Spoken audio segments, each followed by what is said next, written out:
Hay un personaje muy rico en la Biblia que es Jacob, ¿sí? Más o menos los que tienen un poquito de tiempo en la iglesia hemos oído hablar de Jacob. Abraham tuvo a Isaac, Isaac a Jacob, y Jacob es el padre de los 12 patriarcas. De ahí salen las 12 tribus de Israel. La palabra Jacob significa suplente o estafador. Evidentemente estaba marcado de chico con un nombre que ya no le favorecía. Hay muchos en la Biblia que nacieron y le pusieron nombres no favorables. Pero Jacob, ¿no es cierto?, significa eso, suplantador, ventajero, todas esas cosas. Ahora, Jacob tuvo un encuentro con Dios y sabe que el Espíritu de Dios me ministraba en este día esta palabra y la vamos a leer en el libro de Génesis capítulo 32, versículo 22 en adelante. Creo que tenemos hasta el 29. Dice que Jacob se levantó aquella noche y tomó a sus 2 mujeres, sus 2 siervas, sus 11 hijos y pasó el vado de Jacob. Los tomó pues e hizo pasar el arroyo a ellos y a todo lo que tenía. Y así se quedó Jacob solo. ¿Cómo se quedó Jacob? Y luchó con él un varón. Así que si se había quedado solo, ese varón es un personaje misterioso. Luchó con él un varón hasta que salía el sol, hasta que amanecía, hasta que rayaba el alba. Y cuando el varón vio que no podía con él, tocó en el sitio del encaje, en el muslo de Jacob, y se descoyuntó el muslo de Jacob mientras con él luchaba. Y dijo, déjame. Este varón le decía a Jacob, déjame porque raya el alba. Y Jacob le respondió, no te dejaré si no me bendices. Versículo 27, el varón le dijo, ¿cuál es tu nombre? Y Jacob respondió lógicamente, Jacob. Verso 28, y el varón le dijo, no se dirá más tu nombre Jacob, sino Israel, porque has luchado con Dios y con los hombres y has vencido. ¿Cuántos dicen amén a esta palabra? Hermanos, Jacob tiene que huir de su casa. Él huye de su hermano Esaú porque, ¿no es cierto?, hace un negocio allí para recibir la bendición de Dios. Dios veía que Jacob amaba la bendición de Dios, pero a veces no la buscaba como debía buscarla. A veces pasa así. A veces anhelamos la bendición de Dios, pero no la buscamos de la manera legítima, de la manera que la tenemos que buscar. Jacob, él deseaba la bendición de Dios, la bendición del Padre, pero ahí la consiguió a través de un negocio medio turbio, también acompañado por su mamá. Entonces Jacob tiene que huir porque su hermano lo quería fajar y se fue a la casa de un tío. Ahí vivió 30 años, ¿sí?, aproximadamente. Y él tiene que volver porque Dios le dice, vuelve a tu tierra, a la casa de tus padres. Imagínese que tenía que encontrarse con el hermano, que no habían quedado nada bien las cosas. Es más, su mamá le dijo, mira hijo, anda a la casa de mi hermano en tal lugar, viví allí un tiempo porque tu hermano se consuela con la idea de matarte. Entonces era terrible la situación familiar que se vivió. Jacob se tuvo que ir. Allí es como que le dieron una cucharadita de su propia medicina porque el suegro lo estafó 2 veces, lo estafó entre 14 y 21 años con el tema de las hijas que le tenía que dar por mujer. Sin embargo, Dios lo bendijo de tal manera. O sea que vemos que cuando Jacob vuelve, él venía bendecido económicamente, familiarmente, Y yo digo, Jacob tenía ganado, tenía empleados, siervos, esclavos, tenía una familia numerosísima, pero no tenía un encuentro con Dios, no había tenido un encuentro con Dios. ¿Puede venir la bendición económica sin tener un encuentro con Dios? A veces le atribuimos la bendición económica a un encuentro con Dios, pero nos sorprenderíamos de personas que están bendecidas económicamente y que no han pasado por ese encuentro genuino con Dios. Este era Jacob. Venía, pasó el arroyo, hizo pasar a todos primero, las mujeres, los hijos, el ganado, los sirvientes, y se queda solo. Él se queda solo. Y esto a mí me habla de que el encuentro de Dios es muy personal. El encuentro de Dios no te puede ayudar nadie para encontrarte con Dios. Hay una sola cosa que te puede ayudar, un solo instrumento que te puede ayudar para encontrarte con Dios, y esa es la palabra. La palabra de Dios. Una palabra de Dios puede despertar tu espíritu entenebrecido. Una palabra de Dios puede despertar tu corazón incrédulo. La palabra es el esperma y tu corazón es el óvulo. Cuando el esperma de Dios, la palabra espermática, es soltada sobre una persona y la persona abre su corazón, la palabra fecunda el espíritu de la persona y ahí nace una nueva vida. Jesucristo nace en ese corazón. Entonces, ¿sabe una cosa que es muy personal? Por eso la Biblia dice que la salvación es personal. A veces nos quedamos por otro y no debe ser así, porque tenés que pensar que un día vas a partir de este mundo y allá no te van a preguntar por qué esperaste al otro que nunca se convertía o que no te acompañaba. ¿Me entiende lo que le digo? Esto es un trato entre Dios y yo. Yo voy a tratar de salvar a muchos, pero el primero que se quiere salvar, ese soy yo. Entonces usted no se puede quedar por otros porque la salvación es personal. Y sabe que aquí Jacob de repente se queda solo en el lugar. Y aparece un personaje misterioso. Puede ser un ángel, pudo haber sido Dios mismo, porque él después dice, vi a Dios cara a cara y fue librada mi alma. Tal vez fue el ángel de Jehová que se le aparece a Jacob. Escuche esto, por favor. Dice que Jacob lucha con el ángel y a veces somos muy livianos al pensar que Jacob luchaba por una bendición.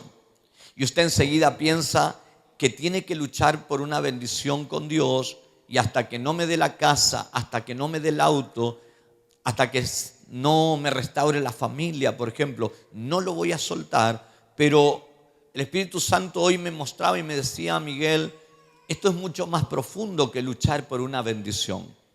Esto es luchar por un destino. Esto es luchar por una identidad. Aquí lo que se le cambió no fue la casa a Jacob. Acá lo que se le cambió fue el nombre, la identidad. Y yo estaba mirando todo esto un poco y quiero compartirle en esta noche la lucha entre Jacob y Dios. Una lucha que, aunque no lo sepamos o no nos damos cuenta, tenemos que librar cada uno de nosotros. No podemos escapar de luchar con Dios. ¿Sí? Ahora, vamos a ver de qué depende esta lucha. La lucha con Dios narra un encuentro espiritual profundo y transformador. ¿Me entiende?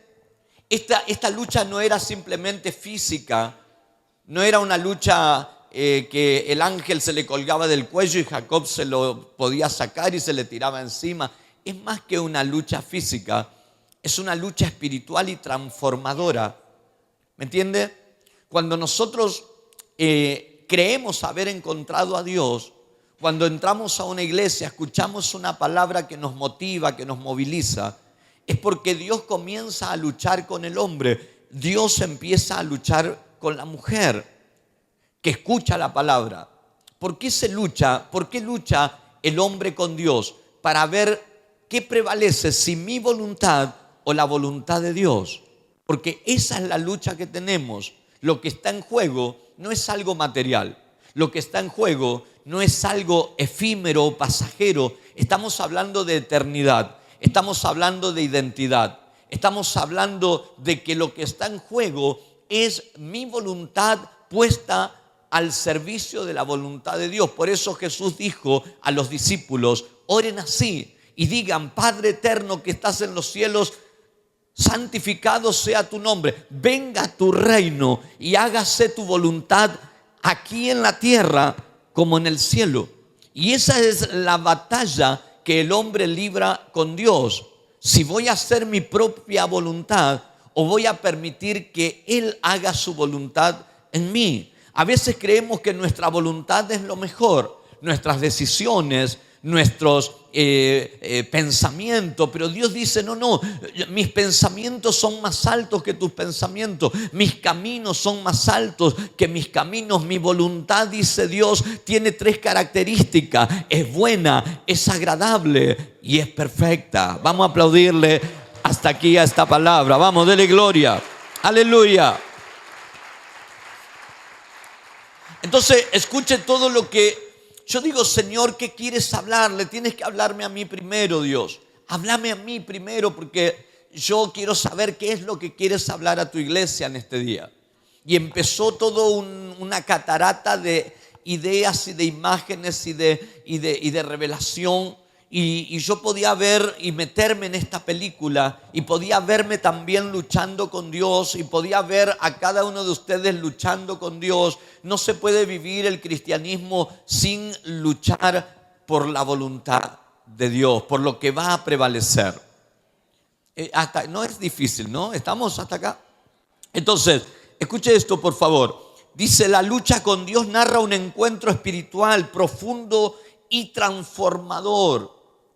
Si vos crees que estás luchando con Dios y no sos transformado, es porque hay algo que no está funcionando. El encuentro con Dios es explosivo. El encuentro con Dios es transformador.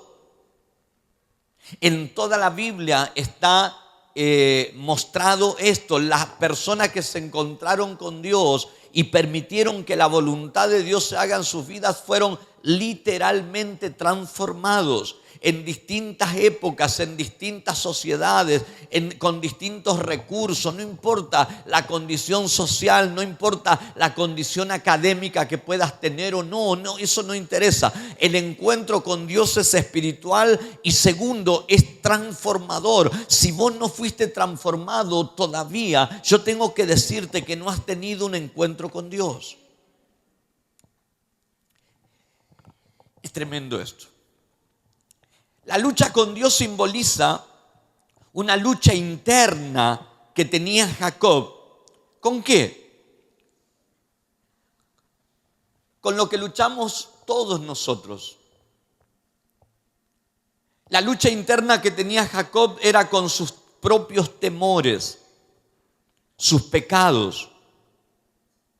Y esa búsqueda de la bendición divina que en él resultó en la transformación personal y en el cambio de nombre. Es una lucha interna, es una lucha por alcanzar identidad. Es un conflicto que uno tiene con el pasado. ¿Me entienden las cosas impresionantes que el Espíritu Santo nos está soltando?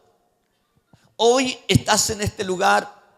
Estás escuchando esta palabra, pensás que estás aquí porque tuviste ganas de venir. Yo quiero decirte que hubo alguien que tuvo más ganas que vos venga. Ese es el Espíritu Santo de Dios. No estás aquí por casualidad. Estás aquí para escuchar que Dios conoce que tu lucha interna se está librando dentro tuyo por una identidad, por un conflicto de tu pasado. Estás luchando con tus propios temores, con los pecados y con esa búsqueda insaciable de recibir la bendición divina. Ahora, el resultado de toda esta búsqueda tiene que ser el resultado que obtuvo Jacob. Él fue transformado de manera personal al punto que Dios le cambió el nombre. Ya no te llamarás Jacob, sino que tu nombre será Israel, un príncipe con Dios, el que prevalece, el que triunfa, el que tiene éxito. ¿Cuánto me están siguiendo hasta aquí? ¿Me entiende, hermano? Esto es lo que tenemos que librar, nuestras batallas que tenemos que poner en juego cuando luchamos con Dios. Primero, lo mismo que tuvo que hacer Jesús en el huerto de Getsemaní. ¿Usted piensa que Jesús no sabía lo que le iban a hacer? ¿Usted se cree que es sencillo que permitir que lo golpeen con cañas en la cabeza o que le arranquen la barba a tirones, sajándole la piel? ¿Usted piensa que es sencillo permitir o resistir una corona de espinas que le entró en la cabeza y le infló la cabeza y se la hinchó, tal vez al doble?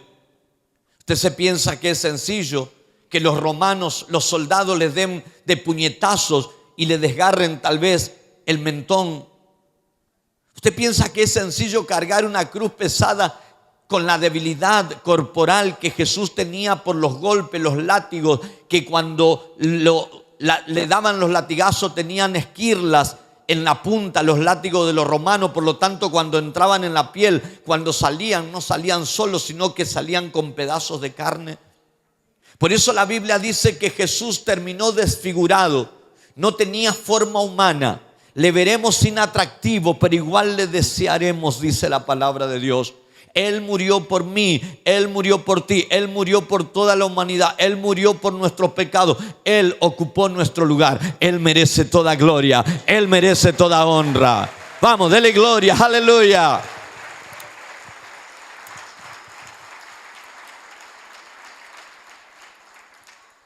¿Contra qué estás luchando? Jesús tuvo una lucha, Él sabía todo lo que le iba a pasar y fue al huerto de Getsemaní y empezó a entristecerse y su sudor era como grandes gotas de sangre que caían al suelo. Y él dijo: Padre, si es posible que no me pase esto, pero que no se haga tu voluntad sino la tuya. Y la voluntad del Padre era que Él tenía que pasar por lo que pasó, porque de otra manera nosotros no podíamos ser salvos. Tal vez usted cree que lo más difícil en su vida cristiana es orar, porque hasta aquí le está costando. Ni hablemos, tal vez capaz usted cree que en su vida cristiana lo más difícil es ayunar, porque arranca la mañana y para las 10 ya se quiere comer los bizcochitos con mate. Tal vez usted piensa que lo más difícil en su vida cristiana es leer la palabra, porque usted dice: hace tanto no leo, me cuesta, no entiendo. ¿Sabe qué es lo más difícil en la vida cristiana? Pero es lo más fructífero. Es entregarle nuestra voluntad a Dios para que Él obre su perfecta voluntad en nosotros. Eso es lo que está en juego, y eso es lo que estaba en juego en la lucha entre Jacob y Dios.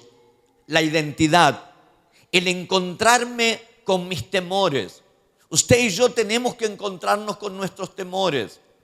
Usted no puede hacerle la vista gorda como que usted no los tiene. Temor a la muerte, temor a una pérdida familiar, temor al futuro, a quedarse solo, a la oscuridad, a la falta de dinero, a la escasez, a la vejez, a la soledad. Usted se tiene que encontrar con sus temores, porque esa era la lucha que tenía Jacob con Dios. Él puso todo lo que tenía y todo lo que había dentro de su corazón delante del Señor.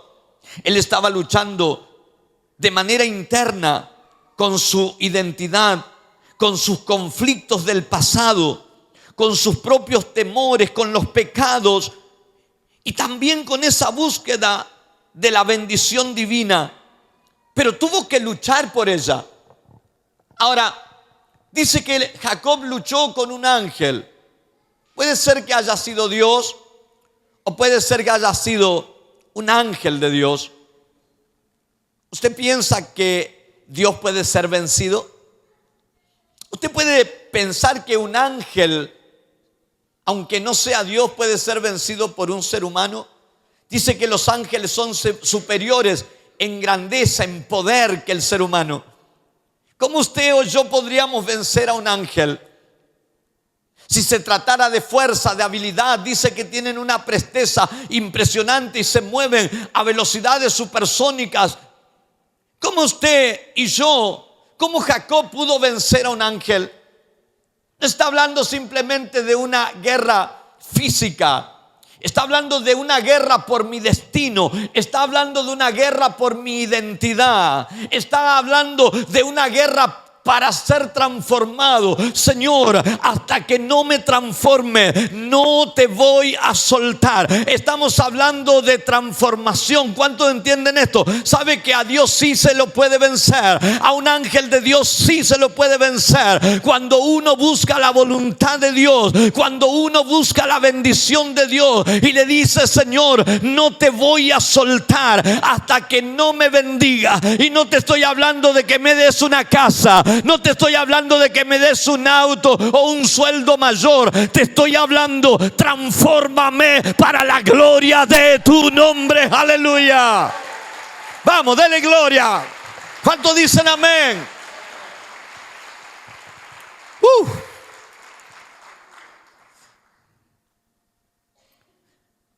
Él tuvo una transformación personal.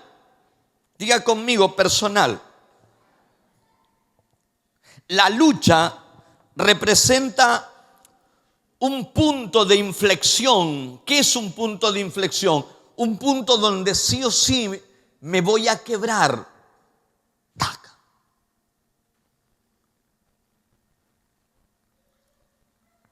Cuando una persona llega a un punto de inflexión delante de Dios, es capaz de reconocer sus pecados, sus faltas, sus egoísmos, sus envidias, sus celos, el deseo de querer controlarlo todo. Un punto de inflexión donde dice: Señor, me has vencido, has sido más fuerte que yo, como le dijo Jeremías. Señor, te entrego todo porque quiero que tú te hagas cargo.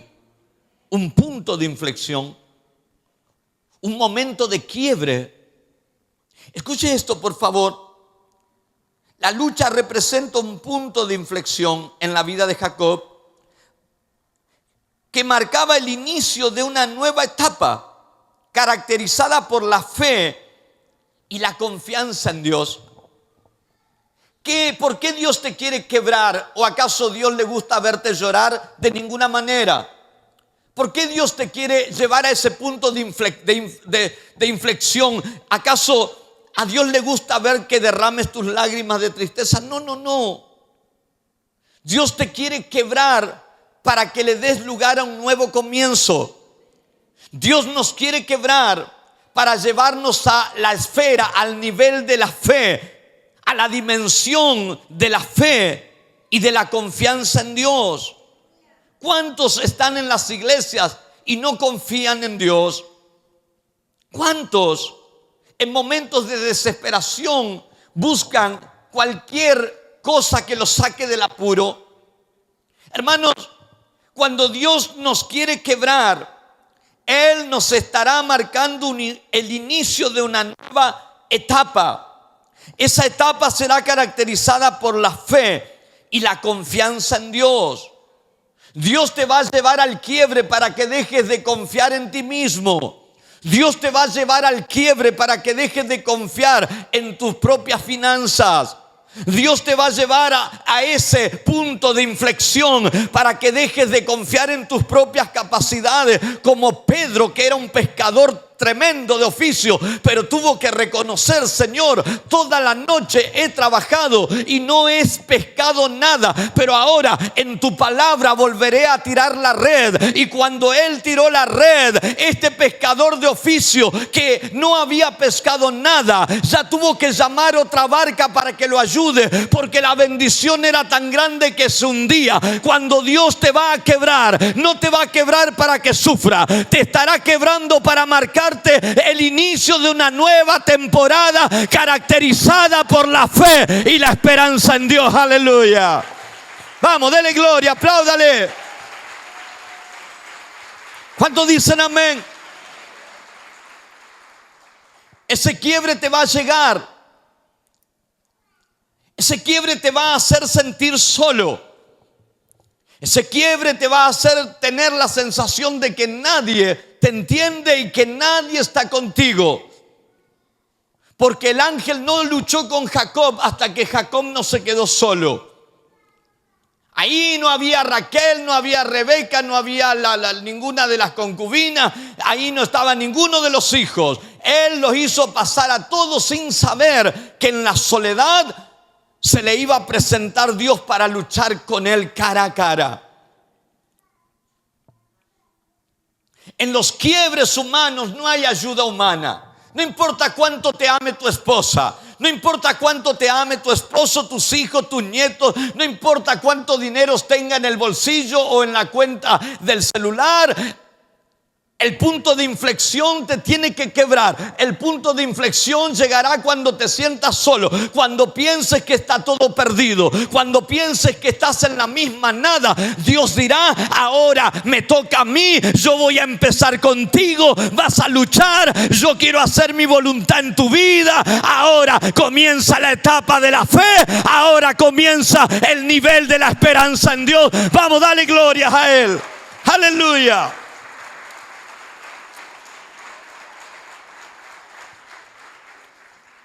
¿Cuántos están entendiendo esto? Ahora, si yo te preguntara, ¿a cuántos les gustaría comenzar una etapa de fe? Una etapa de esperanza, de confianza en Dios. ¡Wow! Yo, pastor.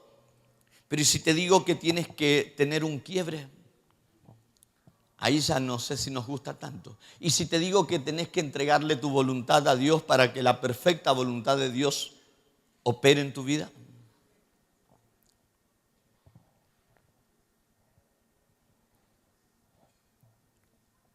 ¿Cuántos dicen amén? Como Abraham, que estuvo 100 años esperando un hijo, y cuando Dios se lo dio, después le pidió que lo sacrificara. Y Abraham lo llevó al monte y lo estaba por sacrificar. Hasta que Dios dijo: Abraham, no le hagas mal al niño, ahora entiendo que no me rehusas nada, que harías todo lo que te pido. Y él bajó con su hijo del monte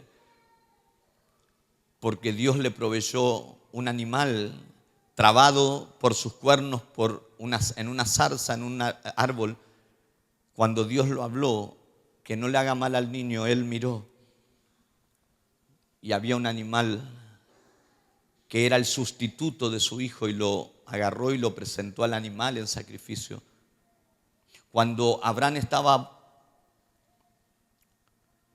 por sacrificar a su hijo, cuando Abraham estaba subiendo por un lado del monte con su hijo, por el otro lado ya estaba el sustituto, ya iba subiendo la solución de Dios. Cuando eres capaz de entregarlo todo, entonces recibirás todo de Dios. Y escuche esto, por favor. Mire usted lo que es la lucha de Jacob. Jacob luchó con un ángel, fue por una bendición. Hoy dame más, Señor, de tu gran poder, y dame más, Señor, de tu gran poder. Nadie dice: y dame más, Señor, de tu gran poder. Transfórmame. Quiero ser dadivoso, perdonador. Quiero tener paz. Quiero que cambies mi ADN espiritual. Quiero, Señor, tener identidad en Dios. Hay gente que no tiene identidad en Dios, no sabe quiénes son. Y eso es lamentable. La lucha es con la fe. Esta es la lucha constante que tiene la humanidad por tres cosas, escuche: por la fe, por la identidad y por el propósito divino. Por eso lucha la humanidad. Por la fe, porque para el mundo la fe es locura, pero para algunos que están adentro de la iglesia también es locura. porque vienen tan cargados del mundo con sus propias ideas, cuestionamientos, que cuando hablamos de fe es como agua y aceite, no encuentra un lugar en su corazón. La humanidad batalla y lucha contra Dios primero por la fe. Yo en mis videos me saltan todos los religiosos y qué no me dicen, ¿no? Y ahí veo que salta alguien defendiendo no a mí, sino a la palabra que estoy soltando, y se arman debates entre la gente. Y digo, qué bueno, Señor, estoy haciendo un lío terrible en las redes, porque se arma debate entre el que me cuestiona y la hermana o el hermano que defiende la teoría, y que esto, que lo otro, y patatún, patatán, porque para eso hemos venido, para partir la historia. No le podemos caer bien a todos. A alguien le tienes que caer mal. Si le estás cayendo bien a todos es porque no estás haciendo nada, porque cuando hagas algo, a alguno le va a caer mal. El video hasta ayer tenía 997 visualizaciones. Y durante la noche, mientras yo dormía, y esta mañana agarró vuelo. Y en este momento, de 995 debe tener, porque cuando yo lo vi, tenía más de 30.000 visualizaciones. Adentro hay debates entre gente que yo ni conozco por una palabra que suelto, que parte la historia y la mentalidad de muchos, algunos de acuerdo y otros en contra. Y así fue Jesús. Él vino a partir la historia. Por eso es que el calendario dice antes de Cristo y después de Cristo, porque cuando Cristo vino nunca más la humanidad fue la misma. Y sabe una cosa, que por eso lucha la humanidad, por la fe, por la identidad y por la voluntad de Dios. Al incrédulo no le puedes pedir fe. La sociedad batalla por su identidad. No solamente no saben quiénes son en Dios, sino que no saben quiénes son en ellos mismos. Y por eso la recurrencia a los psicólogos, para ver si pueden poner un poco en orden la mente, los pensamientos, porque la sociedad está luchando por una identidad y la sociedad también está luchando por la voluntad de Dios, porque nunca una sociedad incrédula permitiría que un Dios en el cual ellos no creen se hagan cargo por completo de sus vidas. Una sociedad incrédula nunca le permitiría a Dios que maneje su vida a través de una palabra que consideran antigua, obsoleta, una palabra que no tiene vigencia, una palabra que no está modernizada. Hasta los grandes religiosos del Vaticano han querido modificar la Biblia porque han entendido ellos que hay cosas que ya no son para este tiempo. Pero la Biblia misma dice que el cielo y la tierra pasarán, pero la palabra de Dios no pasará, porque permanece por los siglos de los siglos. Vamos, dele gloria, aleluya. Si le va a aplaudir, apláudale de verdad, vamos.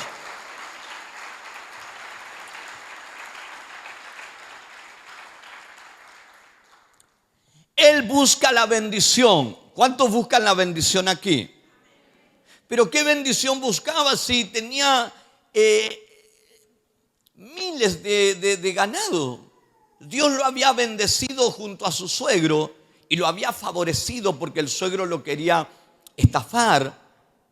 Y Dios, a los ojos de su suegro y de los hijos de su suegro, que eran primos de él, Dios lo bendijo de tal manera que llegó a tener más ganado que su propio suegro, que había llegado ahí hacía unos 20, 30 años. Los hijos de su tío, sus primos, le dijeron al final: este que vino a vivir con nosotros ahora ha prosperado más que nosotros. Le tenían bronca, le tenían envidia, y si no fuera por Dios que lo detuvo a su tío Labán, lo hubiera retenido y lo hubiera hecho un esclavo. Pero Dios le dijo: ojo con lo que le vas a hacer a mi siervo Jacob. Ojito con lo que le vas a hacer a mi siervo Jacob. y no le quedó otra que dejarlo ir. Ganado, familia, hijos, esposas, empleados. ¿Por qué bendición tenía que pelear este hombre? Él peleaba por una bendición que no se veía. Él peleaba por una transformación interna, sin lo cual nada de lo que podamos tener nos va a servir. Porque estamos hablando de eternidad, de diseño, de identidad. Estamos hablando de saber quién soy en Dios. Estoy hablando de saber que soy un hijo de Dios, amado por Dios, perdonado por Dios. Pero es necesario tener un punto de inflexión, un quiebre, y saber mis temores, los pecados contra los que lucho. Saber, hermanos, las cicatrices del pasado que tienen que cicatrizar sí o sí. Tengo que conocerme a mí mismo y llevar todo lo que soy y ponerlo delante de Dios y decirle: por esto es por lo que vengo a luchar contigo. Hasta que no me liberes, hasta que no me bendigas, no te voy a soltar. Vamos, dale gloria, aplaudile en esta noche. Aleluya. ¿Cuánto me dicen amén?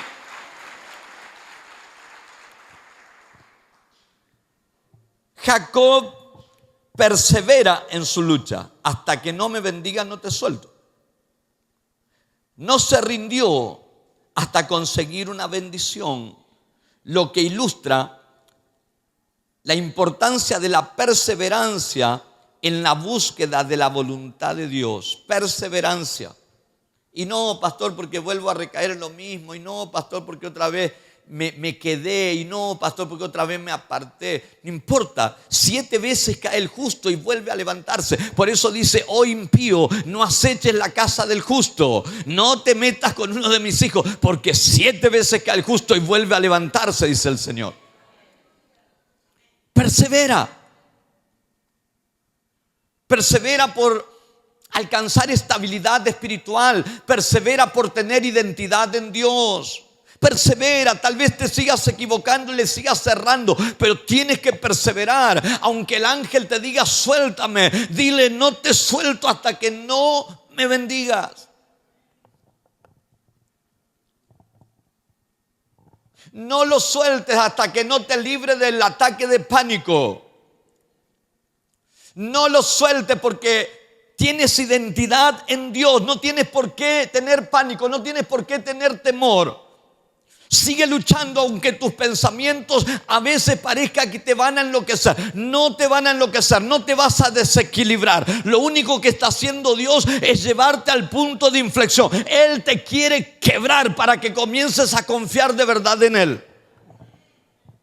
¿Cuántos me están siguiendo? Wow. La importancia de la perseverancia en la búsqueda de la voluntad de Dios. El encuentro con Dios es un momento de revelación y confrontación con la realidad de lo sobrenatural. Hermanos, no adoramos a un Dios de yeso, a una estampa. No adoramos a un Dios de madera. No adoramos a un Dios que vemos, adoramos a un Dios que no vemos, pero que se manifiesta de manera sobrenatural. Un encuentro de Dios es un encuentro con la realidad de lo sobrenatural. Si vemos el libro de Mateo capítulo 16, versículos 16 y 17, si no me equivoco, Jesús le preguntaba a sus discípulos: ¿qué dice la gente de mí? Jesús quería saber qué decía la gente de Él. Y entonces algunos le dijeron: algunos creen que eres Juan el Bautista que ha resucitado, otros creen que eres alguno de los profetas del Antiguo Testamento. Y Jesús les dijo: ¿y ustedes qué dicen? ¿Quién soy yo? Y entonces Simón Pedro dijo: tú eres el Cristo, el Hijo del Dios viviente. ¿Y qué le respondió Jesús? Bienaventurado eres, Simón, hijo de Jonás, porque esto que acabas de decir no te lo reveló ninguna persona, no te lo reveló el líder del renuevo, no te lo reveló el pastor, no te lo reveló un mensaje de Facebook, no, sino mi Padre que está en los cielos.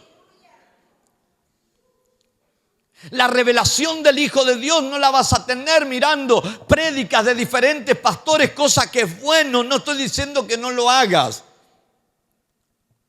La revelación de Dios no vendrá porque idealices a un líder o a un pastor. No, no, no. La revelación de Dios viene del Padre.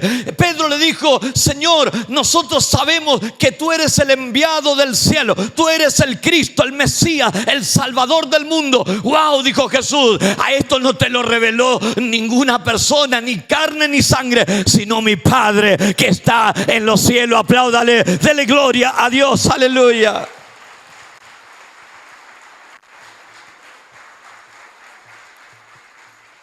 ¿Sabe que Jacob era un hombre que estaba impactado con los lugares? Escuche esto. Jacob le ponía el nombre a los lugares porque estaba impactado. Él le puso Betel a un lugar porque ahí es donde tiene el sueño. Soñó una escalera alta. Ángeles subían y descendían del cielo y él se despertó y dijo: wow, Dios estaba acá y yo no lo sabía. Capaz algunos de ustedes están acá y Dios está acá y ustedes no lo saben. O sea que el lugar no es determinante, pero Jacob le puso Betel, casa de Dios. Le impactó más el lugar. Y así le iba poniendo hasta que tuvo un encuentro con Dios y levantó un altar y le puso no Betel, el Betel, Dios, el Dios de la casa. ¿Me entiende? Ya no importaba la casa. Ahora importaba el que habitaba la casa. ¡Wow! El Betel. ¿Por qué? Porque he visto a Dios cara a cara y he sido librado. No importa cuántos templos conozcas de Rosario. No importa cuántos pastores te prediquen enfrente. Te jactarás de los ministerios, te jactarás de que hoy estás en una iglesia y mañana en otra, y que hoy perteneces a un pastor más conocido que el otro. Y así estaba Jacob poniéndole nombre, impactado por los lugares, hasta que hubo algo que lo impactó más que el lugar: el Dios que habitaba en ese lugar. Vamos, dele gloria, apláudale. Ese es el Dios que te tiene que impactar. Ese es el Dios que me impactó a mí hace años. Ese es el Dios que quiere luchar contigo en esta noche. Aleluya. Ese fue el encuentro con Dios. La confrontación de la realidad de lo sobrenatural también la tuvo Simón Pedro. Tú eres el Cristo, el Hijo del Dios viviente. Bienaventurado eres, Simón, hijo de Jonás. Esto no te lo reveló carne y sangre, una persona humana, sino mi Padre que está en los cielos. Cambio de nombre. ¿Cómo te llamas? Jacob. ¡Uy, qué nombre!, ¿no? Eres un estafador. El nuevo nombre Israel, príncipe con Dios, el que prevalece con Dios, no solo designa un cambio externo, sino que simboliza una transformación interna, un nuevo comienzo y una identidad renovada. Un nuevo comienzo y una identidad renovada. Cuando te encuentras con Cristo, tu historia comienza de nuevo. No importa la identidad que te dieron tus padres, tus abuelos, tu árbol genealógico. Si quedas con esa identidad, lo más probable es que te sigas llamando Jacob y que te sigas equivocando como se equivocaron nuestros ancestros. Un encuentro de Dios marca una identidad con Cristo, un nuevo comienzo. No importa lo que viviste anteriormente, de aquí en adelante comienza una nueva historia para mí y para toda mi descendencia. ¿Cuántos dicen amén a eso? Un cambio de nombre. La lucha espiritual que todos enfrentamos en nuestra vida, donde la perseverancia, la humildad. Diga conmigo, perseverancia. Dígalo con ganas. Diga perseverancia. Diga humildad. Y diga la búsqueda de la bendición divina. Son claves para la transformación personal y la relación con Dios. Escuche esto. Esta lucha de Jacob las tenemos todos. Pasa que algunos la abandonan cuelgan los botines, cuelgan los guantes, abandonan. Pero la perseverancia, la humildad y la búsqueda de la bendición divina son claves para la transformación personal y la relación con Dios. Termino con este versículo, el último de 2 Corintios 5, 16, 17, que dice, deja ahí entonces nomás, no busque el 16. De modo que si alguno está en Cristo, no dice de modo que si alguno está sirviendo a Dios, no dice de modo que si alguno está en la iglesia. ¿Sabe cuánta gente en la iglesia que no conoce a Dios? ¿Sabe cuánta gente en los diferentes ministerios sirviendo a Dios, a un Dios que no conocen? Dice la Biblia, de modo que si alguno está en Cristo, nueva criatura, nueva creación, metamorfosis, metanoia, cambio de mentalidad, transformación. De modo que si alguno está en Cristo, nueva creación, nueva criatura es. Las cosas viejas pasaron. Y de aquí en adelante voy a ir viendo cómo todas son y van siendo hechas nuevas. No ocurrirá de la noche a la mañana. Lo que ocurre de la noche a la mañana es que las cosas viejas pasaron. Lo que no ocurre de la noche a la mañana y es un proceso es que todas las cosas van siendo hechas nuevas. Y voy cambiando mi manera de hablar. Y ya no me gusta lo que veía antes o las conversaciones que tenía antes. Ya no llamo a lo malo bueno y a lo bueno malo. Me calibro, me alineo con la palabra de Dios. Ahora digo bueno a lo que mi padre dice bueno y digo malo a lo que mi padre dice malo. No importa lo que a mí me guste, no importa mi voluntad. Hágase tu voluntad, Señor, aquí en la tierra como en el cielo. Quiero que le dé un aplauso a esta palabra. Aleluya, aleluya. Gloria a Dios, vamos. Si le va a aplaudir a esta palabra, apláudale, disfrútela. Pídale a Dios que se haga realidad en su vida.